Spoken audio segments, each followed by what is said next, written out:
work for a broker-dealer and you screwed up, what are you going to do? Well, I'm Ken Finnan at Capital Advantage Tutoring, and I'm going to show you how you fix these disputes. We're going into resolving disputes right now. Your customer calls you and gives you an order to buy 100 shares at 40, and then you buy it at 41, or they give you a market order and you pay up too high, or you take a buy order and you make it a sell. All these things are errors. Maybe they wanted to sell stock at 42, or maybe it was supposed to be GTC, you put it in as a day order, whatever. A lot of things happen. These are called errors. These are execution errors, and this is on you. So if you screw up a customer's order, I call you up and say, buy 1,000 shares at 40, and you buy it at the market at like 41, or you just forget to put the freaking order out there for when you're fighting with your girlfriend or your boyfriend, whatever it is, you forget to do it, and it traded at their price, and they didn't get any. That is an error. That's an execution error. So every firm has to have an error account, whether it's get used or not, it's going to get used. So to accommodate for errors. So if you have an error and you buy the wrong shares or whatever it is, or you buy the wrong stock, or you pay too much, maybe you're supposed to buy ABC, you bought ABD, whatever. I mean, that's why whenever you say that's why when I work with my students and they go D, I go D as in David, C as in Charlie, they all sound the same, especially on the phone. So you always go apple, berry, coconut, whatever it is, or Charlie, whatever you want to do, you always confirm. But if you screw up, it happens. I mean, I've had my fair share. When I was on the stock exchange, I had a couple errors. I mean, you're sitting there with 2-3 phones in your ear, you're going to screw up once in a while.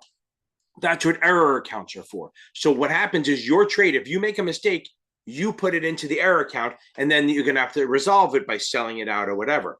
Here's the problem. Let's say you get an order to buy 1,000 shares at 40 and you sell it by mistake. Okay, that's an error. You have to put it in the error account. But now here's the worst part. You have to buy the 1,000 that you sold by mistake back, and then you got to buy the customers. So that's double the error. So all that goes into your account. Any loss goes in there. That's not on the customer. Remember that. So if you have an execution error, that's on you, the broker-dealer, and the agent. Now, remember, the registered rep does not have an error account. The firm does. Don't fall for that trick, okay? The registered rep can use the error account because that's where they put their errors or their fuck-ups in, but it's the firm's error account, okay? And the principal usually has to handle that. Pretty much, when I say usually, the principal does have to put it in there. And then that's the error, and then you're supposed to resolve it as quick as possible. You don't play around with it and hope that it works. You fix that error as soon as possible. And remember, if you buy stock, if I give you an order to buy stock at 40, and you don't buy it by mistake, and then the stock runs up to 45, you still owe me a report at 40 because you were supposed to buy it there. So you have to go buy it at 50 and sell it at 40. So that's going to go in the error account, and I get my report at 40. That's an execution error. That's on you. Now, a reporting error is not on you unless you fucked up, right? So if I say buy 1,000 shares at the market, and you buy 1,000 shares at 40, but then by mistake you told them I bought them at 39. I bought them at 40. There's no way around that. That's what I bought. You have to call me back and go, Ken, listen, I'm sorry. I know I told you I bought them at 39. You really bought them at 40. And I'm going to scream and yell at you and call you the most worst things in the world. Still got to give it to me. So even if it's better for me, even if I say you told me 40 and I really bought it at 39, right? So a better price, right? That would be a problem, okay? But that would be a profit for me, right? And I can't say, you know what, I'm too busy, keep it. I can't. I have to take it, whether it's good or bad for me. If I did shares at 39 and you gave me a different price, I have to take them at 39. So a reporting error is not really an error. It's on me. The customer has to take that because it's not really hurting them. It's what they would have bought it at anyway, or what they actually bought it at anyway, or sold it at. So they have to take it. Okay, let's say John gave you an order to buy 1,000 shares, and you bought the shares the right price, no screw up, but you weren't paying attention. You put it in the wrong account. You put it in Mary's account. Well, now you have a screw up, okay? It's not a big deal. You have to do a cancel the trade and rebill it into John's account. But you need principal approval first. So if you put a trade in somebody's account that's wrong, a wrong person's account, that was the most awkward English sentence ever, you have to cancel rebill, but you need permission from the principal before you do that. Once you get permission, then you can move it over. It's not a big deal. Nobody probably even noticed, but you'd just be like, wait, why does Mary's account have 1,000 shares of Apple when she's a bond trader? Now, this one is new, about 15 years old, what they call a clearly erroneous trade, okay? This is a whole different thing.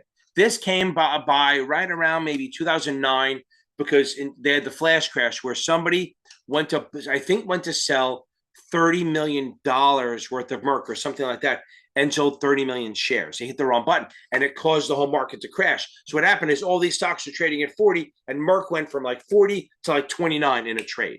That's an error. So they created this thing called clearly erroneous. You will not have to do the math. The books talk about the math and the threshold. You will not have to do that math. You just have to know that if the trade is outside the range, this is an example. The question I got was, you got an order to buy stock at the market. It was trading at $40. You placed a market order and the next trade was at $50. That's a 20% move. 25% move. That's a big move. That's outside the range. And what they did was they made it easy for me because the other three choices were not really, they were like, oh, bust the trade, blah, blah, blah.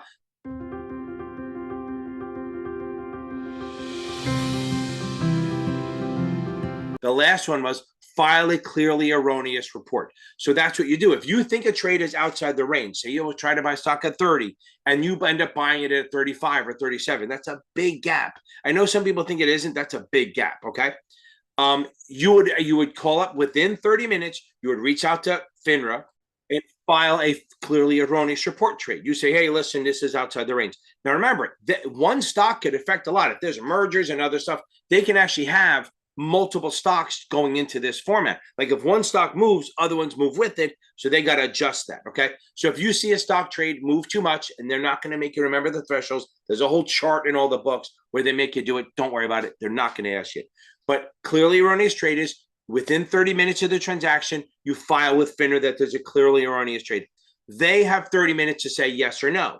And if they say yes, it's clearly erroneous, they literally bust all the trades that happen in that period outside the range. So they just cancel all the trades. So people who sold, thought they did well or bad, boom, they just get a notification that the trades have been canceled. That's what they do. They bust them, they cancel them. They have that right. They didn't have it before this clearly erroneous thing. Now, after that happens, after the decision is made, and you're like, wait, what the hell happened? You can, if you say you don't like their decision, you have 30 minutes to appeal it. So I do the trade at 10, and I think, oh my God, it's clearly erroneous. I file a report before 10:30. From the time they do that, from the time I file it, and then they have 30 minutes to give a decision. If I don't like their decision, I then have 30 minutes to appeal it, and then they can take all day to make a decision. But if they decide that it is clearly erroneous outside the range, they will bust the trades. And they can do it for multiple if it's a massive, like if it's like 20, 30 stocks that it happened to, they will just bust trades across the board in all those trades to bring it, and anything outside that range, they will bust. That's a clearly erroneous trade. It's not new. It's like 15 years old, but a lot of people don't know what the hell it is. Okay, so let's use screwed up and your customer's pissed, so they can file a complaint. Now remember, a complaint is always written again. The freaking hat. Okay, the complaint. See, look at that. It matches the logo. How great is that? The complaint has to be in writing. A verbal complaint is not really a complaint. Now, how most firms have in-house procedures where they go, a verbal complaint does have to be recorded, okay? But FINRA defines a complaint as a written complaint, text message, tweet, email, whatever, snail mail, whatever it is, tattoo maybe, I don't know. But the point is a written complaint has to be forwarded to the principal and they have to document how they're going to reference it, okay? So again, complaints are in writing. They have to be documented, okay? They have to be forwarded to a principal who has to document what action they've taken and all that. And there we go. And they have to be kept on file for 4 years. That's record-keeping requirements. Now, let's say the complaint gets bigger and it becomes something real, like you actually did something wrong. This is where what they call the code of procedure comes into play. Code of procedure, COP, C-O-P. So that's why I remember C-O-P, they come after you when you screw up. So the code of procedure is where the disciplinary actions happen. I don't think the test is going to go that deep into this. For the 24, they will, and maybe the 9-10, but this one, you just got to know that code of procedure is for when you screw up and do something wrong, and the FINRA will come and discipline you, spank you, waterboard you, whatever. I mean, after the waterboarding or the spanking, they can censure you, suspend you, ban you, bar you, all that stuff. And this is the thing. This shit's appealable. Okay, you can, if you don't like this, if you don't like what they say, you can send it to the you go to the District Business Conduct Committee, and then they go to the National. Then you can appeal it to the National Adjudicatory, I can't say that word, National Adjudicatory Board. If you don't like that, you can move all the way up to the SEC, to the courts, all the way up. This shit is appealable. Code of procedure is appealable because it's your life. Now, let's say we just disagree on something. Maybe I'm the customer, you're the rep, or the two reps, or two firms, whatever it is. Now, we can't force a customer into arbitration unless they sign the pre-dispute arbitration clause. Most of them do. They kind of trick you into doing it. They can't make you do it. Your opening an account can't be dependent on filing that. But now, everyone who works for a broker-dealer, all broker-dealers and employees of broker-dealers have to do the arbitration clause. So that means any dispute other than sexual or racial attacks and stuff like that, discrimination, have to go through arbitration. Now, the reason the sexual and racial shit happened is because in the 90s, nobody gave a shit, okay? So what happened is you get assaulted whatever way, and you go to arbitration, and they're like, sure, you're right, sure, wink, wink, yeah, sure, it happens. Here's $1, get out of here. So they realized that it wasn't really the way to go. So they said, okay, if you are subject to sexual or racial discrimination, you can actually take that through the actual court system if you prefer. But back to this. So regular arbitration is for disputes. So it's for usually monetary disputes between customers and reps. So here's the way I think of it. It's an arbitration. It's binding arbitration. It's either one or three people. And the arbitrators can either be industry people or non-industry people, like people who don't work for firms. A lot of times they're lawyers or just people who want to help out, and they're not very transparent. A lot of times they make decisions and you can't tell what they said. So it's kind of like just flip a coin. The reason they do it is because it's cheaper than going to court. It should be quicker.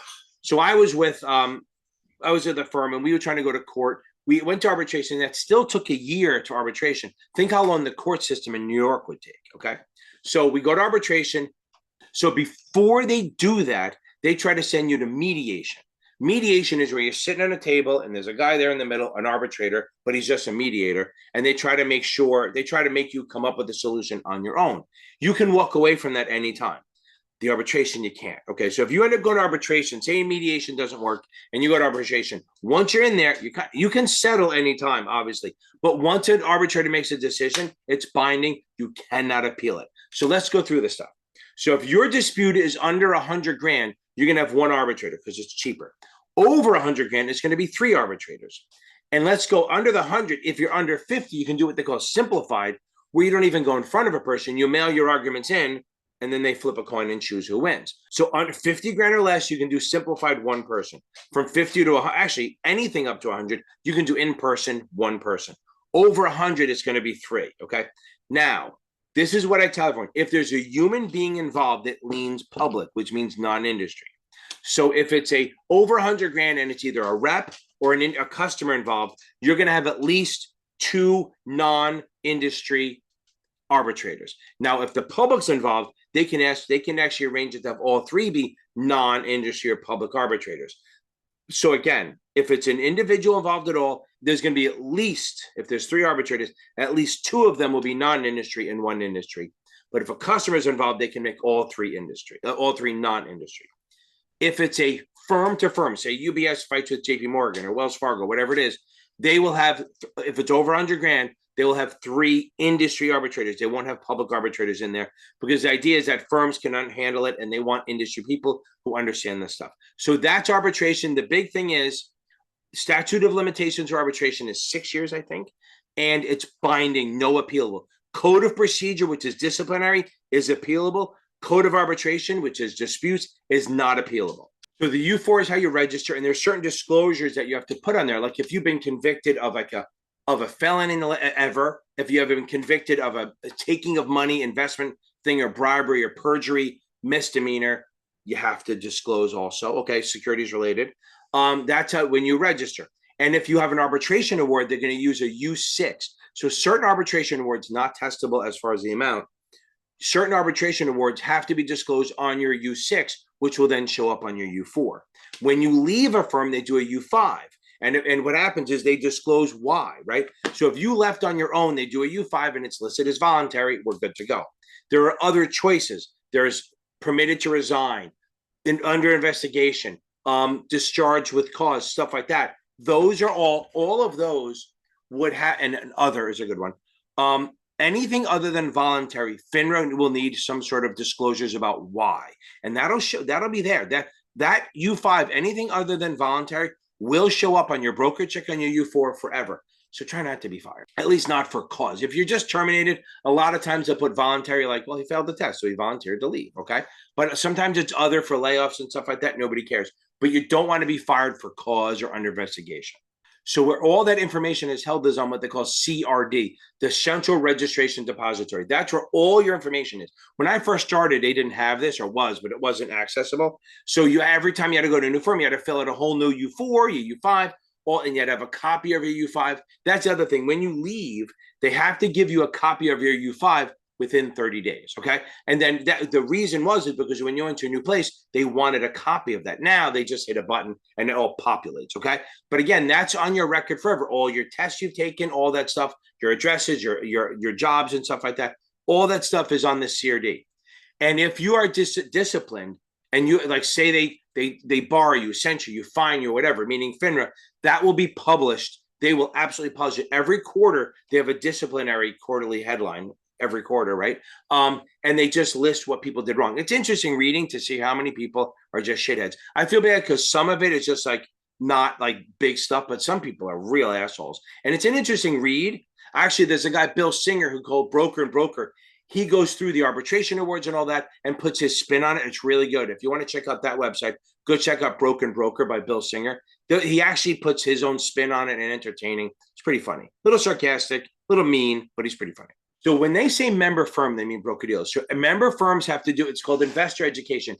Every year, okay, every year they have to basically send to their customers in writing, okay, email, the broker check hotline number and the website address for FINRA, the broker check, and they can use an investor brochure which has information describing broker check, which I have videos on broker check. I'll try to link it here. But broker check is where all your information is. Once you're registered, that's where it is. My stuff's there. You have disclosures, all that stuff. I have a whole long video talking about that. Now, expungement. Let's talk about expungement for a second. If say you got fined or you disciplined by FINRA and you think it was unfair, over time, if the thing was wrong, if you think it was wrong and you have a lawyer, a good lawyer, the better the lawyer, the better the chance, you can get this taken off your record.